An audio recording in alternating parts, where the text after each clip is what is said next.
बहुत से लोग सोचते हैं डायबिटीज़ सिर्फ ज़्यादा शुगर खाने की वजह से होती है, बट ऐसा बिल्कुल नहीं है। देखिए, कुछ लोग पतले होते हैं फिर भी वो डायबिटिक हो जाते हैं, कुछ लोग स्वीट्स अवॉइड करते हैं फिर भी उनका शुगर लेवल बढ़ जाता है। तो आखिर डायबिटीज़ होती कैसे है? आज इस वीडियो में हम डायबिटीज़ को बहुत सिंपल लैंग्वेज में एग्जाम्पल के साथ समझेंगे। But before that remember one thing, diabetes is not just a sugar problem. It is a metabolic disorder that affects how body uses glucose. Hello everyone, welcome to Pharmacist Opinions. आज के इस video में हम देखेंगे diabetes क्या होती है, blood sugar level क्यों बढ़ता है, टाइप 1 टाइप 2 डायबिटीज़ क्या होती हैं, इनके symptoms, complications, risk factors and I will explain everything in the simplest way possible. So let's begin it. सबसे पहले एक इंटरेस्टिंग चीज़ समझते हैं. डायबिटीज़ का full medical term diabetes mellitus होता है. देखिए, डायबिटीज़ शब्द जो है वो ग्रीक लैंग्वेज वर्ड से लिया गया है जिसे साइफन कहते हैं, मतलब to pass through. In simple language, passing excessive amount of urine from your body. Mellitus का मतलब होता है हनी लाइक स्वीटनेस, जो कि लैटिन वर्ड से लिया गया है जिसका मतलब होता है sweet smelling of urine. In old times, doctor used to observe that patient had sweet smelling of urine because glucose was present in urine. So that is why the condition name was diabetes mellitus. अब समझते हैं glucose क्या होता है.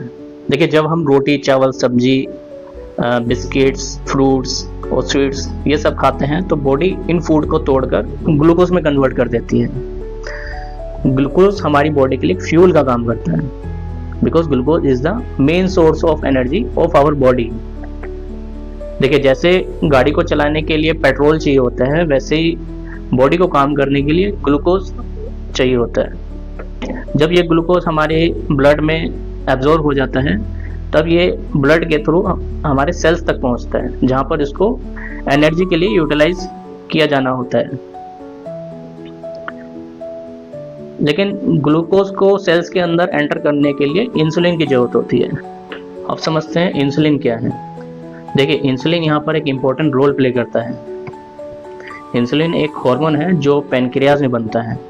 इसका काम होता है ग्लूकोज को ब्लड से सेल्स तक पहुँचाना. इसको हम एक एग्जांपल से समझते हैं. इमेजिन करिए, ग्लूकोज एक पर्सन है जिसको रूम के अंदर जाना है. सेल एक लॉक रूम की तरह है और इंसुलिन जो है वो उस लॉक रूम की चाबी है. So without insulin the door can not be open properly. इसी वजह से ग्लूकोज जो है सेल्स के अंदर नहीं जा पाता है और ब्लड में ही जमा होने लगता है. अब समझते हैं डायबिटीज़ में क्या होता है. देखिए, डायबिटीज़ में या तो पैनक्रियाज इनफ इंसुलिन नहीं बनाता, मतलब लेस इंसुलिन प्रोडक्शन, या तो इंसुलिन प्रॉपर्ली ठीक से काम नहीं करता. इसे इंसुलिन रेजिस्टेंस कहते हैं. मतलब जब आप फ्रिक्वेंटली या बार बार फूड खाते हो तो पैनक्रियाज को कंटिन्यूस इंसुलिन की सप्लाई देनी होती है, जिसके कारण इंसुलिन रिसेप्टर पर, जो कि टायरोसिन काइनेज रिसेप्टर होते हैं, वहाँ पर हाई कंसंट्रेशन ऑफ इंसुलिन हो जाता है, जिसके कारण इंसुलिन प्रॉपर्ली ठीक से काम नहीं करता. इसे इंसुलिन रेजिस्टेंस कहते हैं. Means the overstimulation of insulin makes the insulin receptor desensitized. This is called insulin resistance. तो ओवरऑल डायबिटीज में दो चीज़ें हो सकती हैं, या तो लेस इंसुलिन प्रोडक्शन या फिर इंसुलिन रेजिस्टेंस, या फिर दोनों हो सकती हैं, जिसके कारण ग्लूकोज ब्लड में ही जमा होने लगता है. When glucose stays in the bloodstream, blood sugar level rise. Next समझते हैं टाइप ऑफ डायबिटीज मेलाइटस. देखिए, डायबिटीज़ मेलाइटस दो टाइप की हो सकती हैं. इसको एक एक करके समझते हैं. टाइप 1 डायबिटीज़ में ये अर्ली एज या एडल्ट एज में देखा जाता है, जो कि 40 साल से कम लोगों में होता है. इसे जुवेनाइल ऑनसेट डायबिटीज़ मेलाइटस भी कहते हैं. इसमें पैनक्रियाज बिल्कुल डिस्ट्रॉय हो जाते हैं, इंसुलिन बहुत कम या बिल्कुल नहीं बनता. The cause of type 1 diabetes mellitus is idiopathic. There is unknown cause, but फिर भी ये देखा गया है कुछ ये वायरस की वजह से या ऑटोइम्यून डिजीज की वजह से हो सकता है. So this thing destroy the insulin producing cells which is beta cells. इसलिए टाइप 1 डायबिटीज़ पेशेंट को इंसुलिन इंजेक्शन दिए जाते हैं। इसको हम इंसुलिन डिपेंडेंट डायबिटीज़ मेलाइटस भी कहते हैं। नेक्स्ट देखते हैं टाइप 2 डायबिटीज़ मेलाइटस। देखिए ये सबसे कॉमन टाइप की डायबिटीज़ होती हैं। ये मिडिल एज या ओल्डर एज जिनकी उम्र 40 से ज़्यादा होती है उनमें देखी जाती है। इसे हम एडल्ट ऑनसेट डायबिटीज़ मेलाइटस भी कहते हैं। देखिए इसमें पैनक्रियास तो काम करता है बट लेस इंसुलिन प्रोडक्शन और इंसुलिन रेजिस्टेंस की वजह से इंसुलिन स्पाइक करता है। Initially we don't require injection in this type of diabetes, इसलिए हम इसे नॉन इंसुलिन डायबिटीज़ मेलाइटस भी कहते हैं। बट अगर डायबिटीज़ अगर ये वर्स्ट होती है तो इंसुलिन की ज़रूरत पड़ सकती है। अब बात करते हैं डायबिटीज़ के कॉमन सिम्टम्स की। नंबर 1 पे है टायर्डनेस और वीकनेस। देखिए जब ग्लूकोज अगर सेल्स के अंदर नहीं जाएगा तो बॉडी को एनर्जी नहीं मिलेगी। So due to this you may feel extreme weakness और फटीग। सेकेंड सिम्टम समझते हैं पॉलीयूरिया मीन्स फ्रिक्वेंट यूरिनेशन। देखिए किडनी जो है नॉर्मली ब्लड को फिल्टर करती है और यूजफुल ग्लूकोज को वापस ब्लड में भेजती है। बट डायबिटीज़ में अगर ब्लड शुगर लेवल बढ़ा हुआ है तो वो सारे ग्लूकोज मॉलिक्यूल को रीअब्जॉर्ब नहीं कर पाती है, तो ये एक्स्ट्रा ग्लूकोज जो है वो यूरिन में आने लगता है। This condition is called ग्लूकोसूरिया means glucose in urine. ये जो बढ़ा हुआ ग्लूकोज है ये वाटर को अपनी तरफ अट्रैक्ट करता है। As a result more water is lost through urine. This is called osmotic diuresis. देखिए पुराने समय में कुछ लोग ऑब्जर्व करते थे जो डायबिटिक पेशेंट हैं उनके यूरिन के पास चींटियां अट्रैक्ट होने लगती थी। This happened because glucose was present in the urine.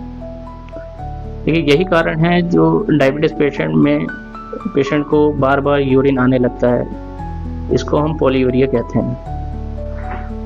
Third symptom है polydipsia means access thirst.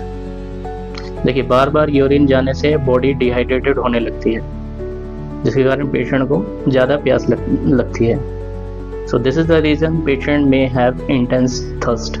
Fourth symptom है पॉलीफेजिया मीन्स एक्सेस हंगर। जब ब्लड शुगर लेवल बढ़ा रहता है तो ग्लूकोज मॉलिक्यूल सेल्स के अंदर नहीं जा पाते, बॉडी को लगता है एनर्जी नहीं मिल रही।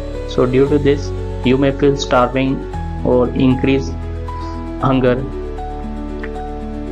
इसलिए पेशेंट को बार बार भूख लगती है। फिफ्थ है weight loss. Even after eating more patient का वेट कम हो सकता है क्योंकि जब सेल्स में ग्लूकोज नहीं रहेंगे तो बॉडी एनर्जी के लिए फैट और मसल्स को तोड़ना शुरू करती है जिसके कारण ओवरऑल बॉडी वेट लॉस हो सकता है। सिक्स्थ है इलेक्ट्रोलाइट इम्बैलेंस। देखिए हाई ब्लड शुगर की वजह से बॉडी में पानी और इलेक्ट्रोलाइट्स दोनों की कमी होने लगती है।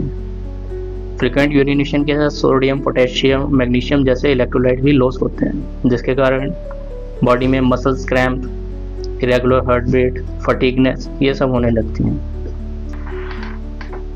देखिए बिगिनिंग में डायबिटीज सिम्टम नोटिसेबल नहीं होते हैं। This is also called silent disease. अब बात करते हैं डायबिटीज के रिस्क फैक्टर की।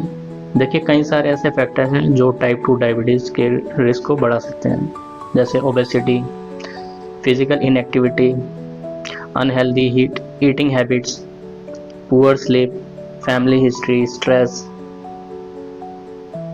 लेकिन याद रखिए diabetes is not only caused by eating sugar. Next देखते हैं कॉम्प्लिकेशन। अगर डायबिटीज को कंट्रोल ना किया जाए तो ये धीरे धीरे बॉडी के इंपॉर्टेंट ऑर्गन को डैमेज कर सकती है, जैसे आईज को, हार्ट को, नर्व्स को, ब्लड वेसल्स को। Long term uncontrolled diabetes can lead to serious complications. देखिए डायबिटीज का मतलब ये नहीं है कि लाइफ रुक गई है। बहुत से लोग ऐसे हैं जो डायबिटीज के साथ हेल्दी लाइफ जीते हैं with proper diet, exercise, medicine, regular monitoring. Early diagnosis and proper management are very important. तो इस वीडियो में हमने समझा डायबिटीज क्या होती है, इंसुलिन के रोल, ब्लड शुगर क्यों बढ़ता है, कॉम्प्लिकेशन, सिम्टम। नेक्स्ट वीडियो में हम समझेंगे different diabetes medicine and how they work. ये वीडियो अगर अच्छा लगा हो तो इस वीडियो को शेयर करें, लाइक करें एंड सब्सक्राइब जरूर करें। नमस्कार।